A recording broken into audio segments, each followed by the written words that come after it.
Did you say anything between periods or what happened between periods to just totally take control of this game? Nothing out of the ordinary. I think it's, you always make mention about the guy that's gone to the hospital, and that I'm sure being there, he'd like to see this team win this hockey game, and it's always something to motivate yourself with. But, even that 5-minute power play, again, we talk about the results, and we didn't get the results, but the one thing it can't do is take away our momentum, and it didn't do that. So, we're still in decent shape. I don't think we were discouraged more than we realized we had to stay with it, and the power play at least gave us some momentum and didn't take it away. Jim Charshafian, Official Hockey. Before the series, you heard a lot about how good the Canucks were, and you go to Vancouver and you lose 2 games after playing relatively strong. How nice is it to beat this team the way you did, and how important is it mentally?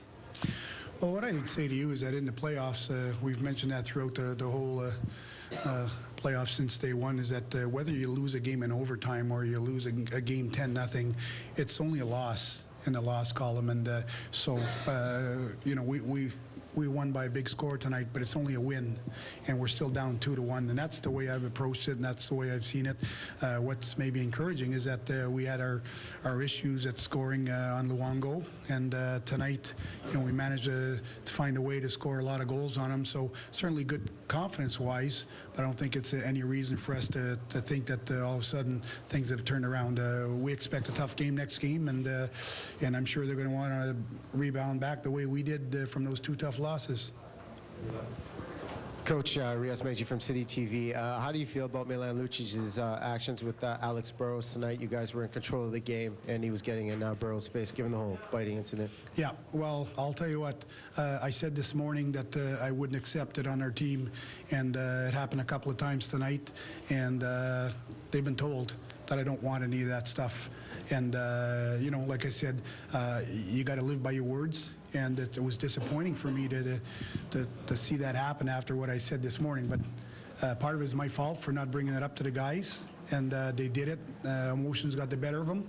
And I'm going to stand here and say I'm not accepting it. And the guys have been told, and I don't want that stuff in our game. I think we got to be better than that. And, emotions are running high. It was a very physical game. There was a lot of stuff going on, and you can live with that kind of stuff. But the other stuff, as you mentioned, I don't want to see. Claude Dan Hickling, the Providence Journal. Was it your sense that the Rome hit on Horton was a dirty hit in any way? And between the first and second period, was there any sense in the room of maybe rallying or winning this one for Horty or any such thing like that? Well, there always is when a guy goes down the way he did, and I'm sure the guys were in there, and I know we talked about it, and the fact that Horty's, at the hospital right now, probably, obviously hoping that we win the game, but more than anything else, we were concerned about his, welfare, and hopefully it's not too bad. I know that I've got the same things that you guys got, that he's moving, obviously moving around, but that's all that I've been told, and I don't have any more to share with you guys. But looking back at the hit, you said, was it a dirty hit? I think what I would call it is it was a blindside hit that we've talked about taking out of the game. He made the pass, it was late, and he came from the blind side, and whether it's through the motion of the hit, that appeared that he left his feet a little bit. So, again, that's my view on it, and I'm not going to comment more than that than to say what I always say: let the league take care of it.